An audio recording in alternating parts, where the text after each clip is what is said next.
नमस्कार दोस्तों, आप देख रहे हैं आपका अपना science tech vision YouTube Hindi channel. मैं हूं संजय, स्वागत करता हूं आप सभी का। दोस्तों, आप लोगों में से काफी व्यूअर ने हमसे पूछा है कि नया पीसी बिल्ड करते समय हमें किन किन बातों का ध्यान रखना चाहिए, या फिर कौन सा सीपीयू में कौन सा मदरबोर्ड लगेगा, हमें कौन सा रैम लेना चाहिए, और हम कोई भी पीसी बिल्ड करा रहे हैं तो हमें किन किन बातों का ध्यान रखना चाहिए, हम कौन सा पीसी बिल्ड कराएं ताकि हमारे काम के हिसाब से वो बेटर होगा या फिर प्राइस के हिसाब से वो बेटर होगा। तो दोस्तों, इन्हीं सब बातों के जवाब में मैं वीडियो बना रहा हूं। इस वीडियो को आप लास्ट तक वॉच करें। इस वीडियो में मैं आपके इस टाइप के सारे कंफ्यूजन्स को दूर करूंगा।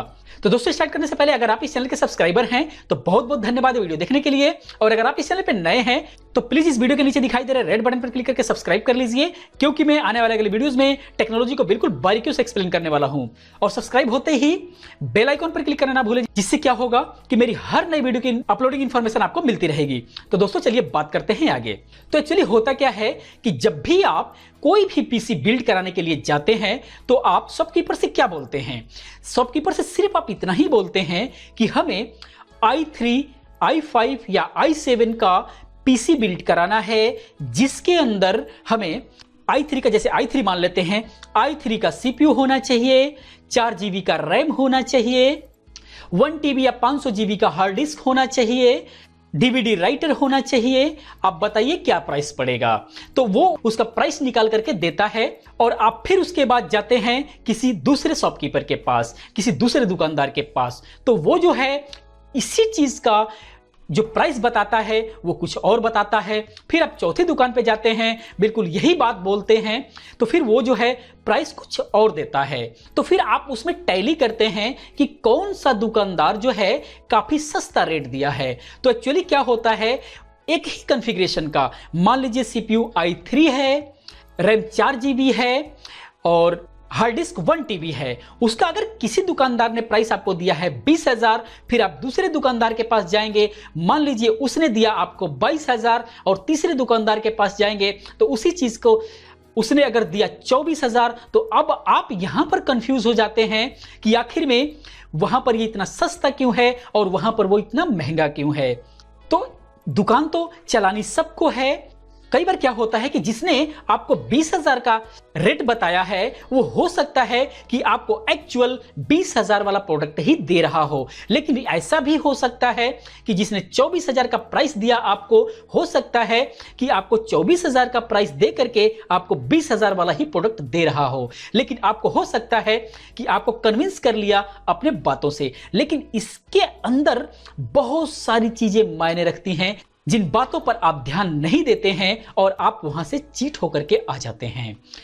आप एक सस्ता परचेस कर लेते हैं, आप थोड़े से प्राइस के वजह से सस्ता एक पीसी बिल्ड करा करके आ जाते हैं, और आप तरह तरह की परेशानियों को झेलते रहते हैं।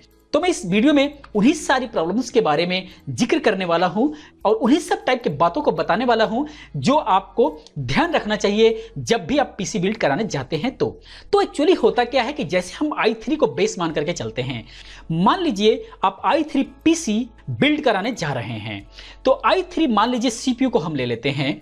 तो अगर हम सीपीयू पे बात करते हैं तो टोटल होल कंप्यूटर यानी विथ मॉनिटर लिए आपको i3 में ही करीब करीब 10,000 रुपए का डिफरेंसेस आ सकता है। यानी कि i3 ही आपको 10,000 रुपए सस्ता भी मिल सकता है, और i3 ही आपको कॉन्फ़िगरेशन, यानी कि आपका i3 होगा और आपका रैम 8 जीबी होगा, आपका हार्ड डिस्क 1 टीबी होगा, सब कुछ यही होगा। यानी सिर्फ इसी कॉन्फ़िगरेशन पे हम बात करें तो, लेकिन प्राइस में हो सकता है कि 10,000 रुपए का डिफरेंसेस हो सकता है। 10,000 रुपए सस्ता भी हो सकता है और 10,000 रुपए महंगा भी हो सकता है। तो क्या जो महंगा लिया चीट हो गया उसके साथ? नहीं दोस्तों, ऐसा नहीं है। हो सकता है उसने जो लिया वो 10,000 रुपए के प्राइस के लायक ही पीसी बिल्ड कराया हो। अब यहां पर बात आती है कि आखिर में ऐसा क्यों होता है। तो हम सबसे पहले बात कर लेते हैं सीपीयू, जो उसके अंदर सीपीयू लगता है, यानी सेंट्रल प्रोसेसिंग यूनिट जो लगता है, उसको हम कैसे सेलेक्ट करें और उसमें प्राइस का वेरिएशन कितना हो रहा है वो हम देखते हैं।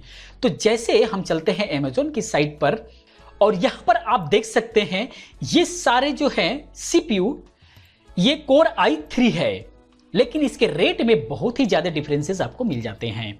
तो यहां पर कोर i3 ही सिर्फ मायने नहीं रखता, इसका जनरेशन बहुत बड़ा मायने रखता है। और जनरेशन सिर्फ प्राइस का मायने नहीं रखता, उसकी क्वालिटी, उसकी परफॉर्मेंस पर बहुत बड़ा मायने रखता है।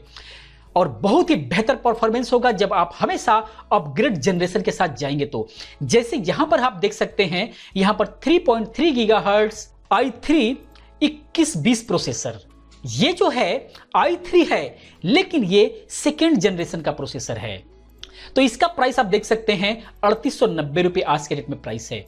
उसी के बगल में आप देख सकते हैं i3 है 7100 7th जनरेशन का प्रोसेसर है और इसका प्राइस है 8660 रुपए। यानी i3 के अंदर ही सीपीयू का प्राइस जस्ट डबल से भी ज्यादा हो गया। उसके बाद जो है आप यहीं पे देख सकते हैं i3 8th जनरेशन का जो प्राइस है 9998 यानी 10,000 रुपए के आसपास रेट है इसका। वहीं पर आप यहां पर देख सकते हैं i3 का ही जो है 6100 6th जनरेशन है और इसका जो प्राइस है 8,000 रुपए है। और उसके नीचे आप यहीं पर आएंगे तो i3 3220 यानी कि ये 3rd जनरेशन का प्रोसेसर है, इसकी प्राइस 6,999 रुपए है, यानी कि 7,000 रुपए के आसपास में। तो आप देख सकते हैं यानी कि i3 के अंदर, सिर्फ एक i3 के अंदर 3,500 रुपए से लेकर के 10,000 रुपए तक का प्रोसेसर है। जनरेशन वाइज कितना वेरी कर गया। तो अब यहां पर सवाल यह उठता है कि आप कैसे जानेंगे कि कौन सा प्रोसेसर किस जनरेशन का है। तो दोस्तों यहां पर इंटेल ने बहुत ही बेहतर तरीके से उसकी कोडिंग किया हुआ है। आप मात्र कोडिंग यानी कि उसके नंबर से आप जान सकते हैं कि वो सीपीयू किस जनरेशन का है। वो कैसे कि जस्ट आप यहां पर देख सकते हैं 2120 यानी कि सेकेंड जनरेशन, 7100 यानी कि 7th जनरेशन। यानी कि आप सिर्फ दुकानदार से यह नाम पूछ सकते हैं कि आप जो प्रोसेसर लगा रहे हैं उसका नंबर क्या है, या फिर वो प्रोसेसर दिखा दीजिए। तो जब आप प्रोसेसर आप अपने हाथ पे लेंगे या उससे पूछेंगे, आप प्राइस में या जो कोटेशन बना रहा है आप उसके अंदर पूछेंगे कि आप उसका नंबर भी मेंशन कीजिए, तो नंबर से आप पता लगा पाएंगे कि वो कौन सा जनरेशन का सीपीयू यूज कर रहा है। यानी कि जो नंबर i3 के बाद जो नंबर होगा, अगर 7th जनरेशन है तो 7 से स्टार्ट होगा, सेकंड जनरेशन है तो 2 से स्टार्ट होगा, 3rd जनरेशन है तो 3 से स्टार्ट होगा, 6th है तो 6 से स्टार्ट होगा।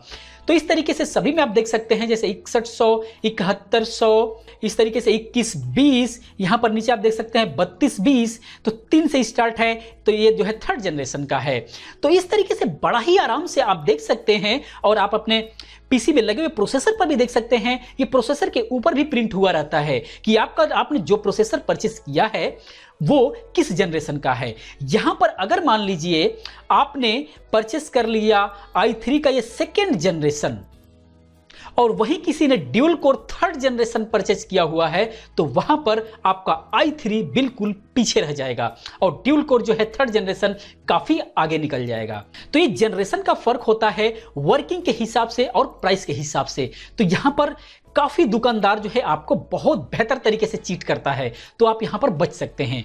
उसके बाद जो बारी आती है वो रैम की बारी आती है। तो रैम आप सिर्फ इतना ही देखते हैं, इसके अंदर DDR3 या DDR4 लग रहा है, बस 2GB, 4GB या फिर 8GB ये देखते हैं, यानी जीबी देखते हैं और DDR देखते हैं। लेकिन दोस्तों यहां पर फ्रीक्वेंसी का बहुत बड़ा फर्क होता है, जो आपके स्पीड में भी फर्क आएगा और आपके प्राइस में भी फर्क आएगा। अगर हम यहां पर DDR3 की बात करें, 2GB की बात करते हैं, तो आप यहां पर देख सकते हैं ये जो फ्रीक्वेंसीज होती है 1066 मेगाहर्ट्ज वाली, अगर आप 2GB का रैम मात्र परचेज करते हैं DDR3 के अंदर, तो यहां पर रेट दिखा रहा है 1299 यानी 1300 रुपए।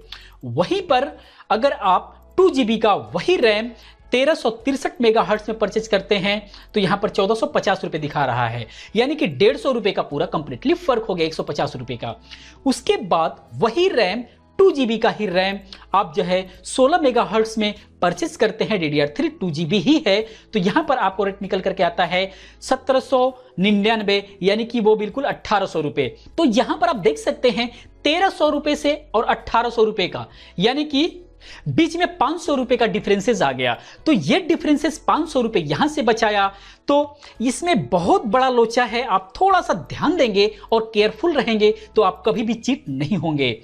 काफी सारे व्यूअर्स ने पूछा है कि कौन से प्रोसेसर के साथ यानी कौन से सीपीयू के साथ कौन सा मदरबोर्ड लगेगा। तो आप हमेशा ध्यान रखें कि जब भी आप जिस जनरेशन का सीपीयू परचेस करेंगे या जिस जनरेशन का सीपीयू आप सेलेक्ट करेंगे उसी जनरेशन का मदरबोर्ड लगता है। यानी थर्ड जनरेशन का अगर आपने सीपीयू परचेस किया तो आपको G61 लगेगा, यानी वो थर्ड जनरेशन का ही मदरबोर्ड लगेगा। अगर आपने फोर्थ जनरेशन लगेगा तो G81 लगेगा, फोर्थ जनरेशन का ही मदरबोर्ड लगेगा। इसी प्रकार से अगर आपने सीपीयू जो जनरेशन यूज करेंगे उसी जनरेशन का जो है आपको मदरबोर्ड परचेस करना होगा। तो यहां पर जनरेशन फर्स्ट जनरेशन जब सेकंड जनरेशन यानी जब जाएंगे, यानी कि थर्ड जनरेशन से अगर आप फोर्थ जनरेशन में गए तो सीपीयू भी कॉस्टली हुआ और करीब करीब 1000 रुपए आपका जो है मदरबोर्ड भी कॉस्टली हुआ। तो यहां पर बहुत बड़ा डिफरेंसेस हो जाता है।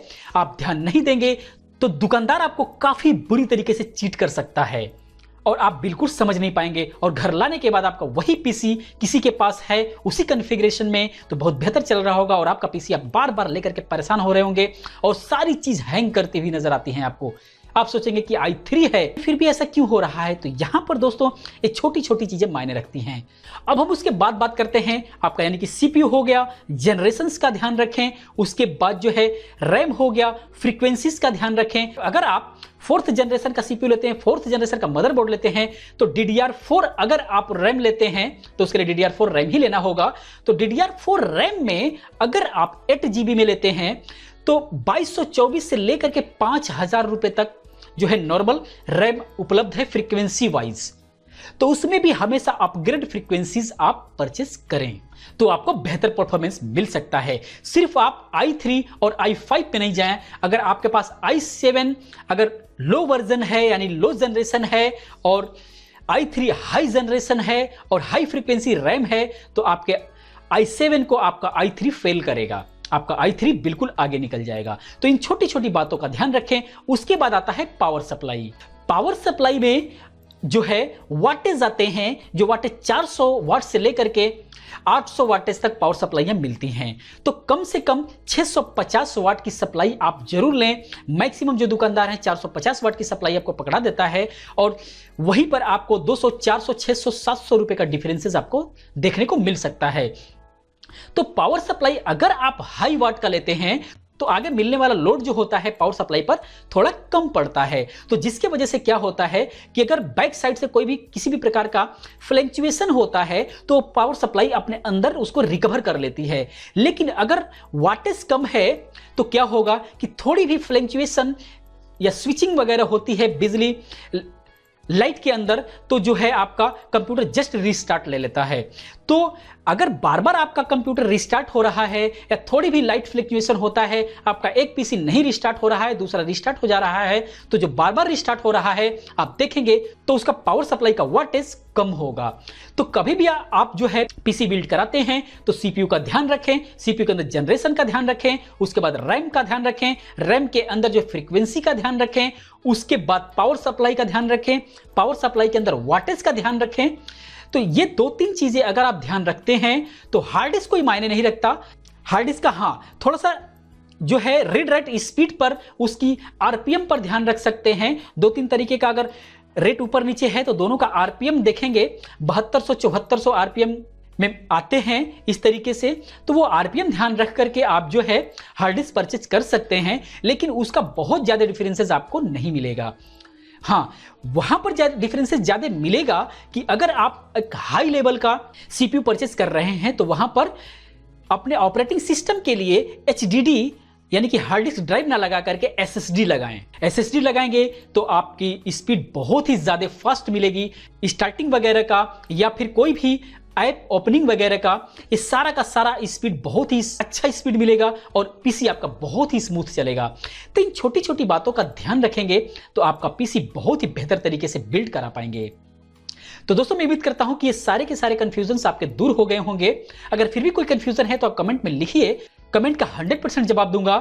और दोस्तों ये वीडियो कैसा लगा प्लीज आप कमेंट में हमें बताएं। अगर ये वीडियो अच्छा लगा है तो प्लीज वीडियो को लाइक करें और अपने दोस्तों के साथ शेयर करें।